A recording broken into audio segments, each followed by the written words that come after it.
திருச்சி திருவெரும்பூர் பகுதியில் நடைபெற்ற திமுகவின் ஊராட்சி சபை கூட்டத்தில் தொழிலாளர்களின் சரமாரி கேள்விகளுக்கு பதிலளிக்க முடியாமல் சட்டமன்ற உறுப்பினர் அன்பில் மகேஷ் பொய்யாமொழி திணறினார்.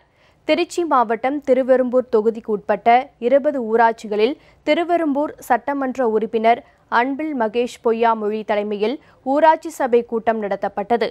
கிராம மக்கள் அதில் கலந்து கொள்ள ஆர்வம் காட்டவில்லை. இதனால் திருவெரும்பூர் கீழமுழைக்குடி கிராமத்தில் நடைபெற்ற கிராம சபை கூட்டத்திற்கு 100 நாள் வேலை பார்க்கும் பெண்களும் மகளிர் சுய உதவிக்குழு பெண்களும் அழைத்து வரப்பட்டனர். அடிப்படை பிரச்சினைகள் குறித்து பெண்களின் கேள்விகளுக்கு பதில் சொல்ல முடியாமல் திமுகவினர் மழுப்பலான பதில்களை கூறினர்.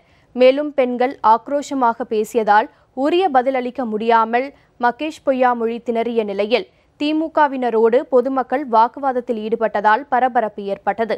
இதனால் கூட்டத்தை அவசரமாக முடித்துக்கொண்டு திமுகவினர் அங்கிருந்து புறப்பட்டனர்.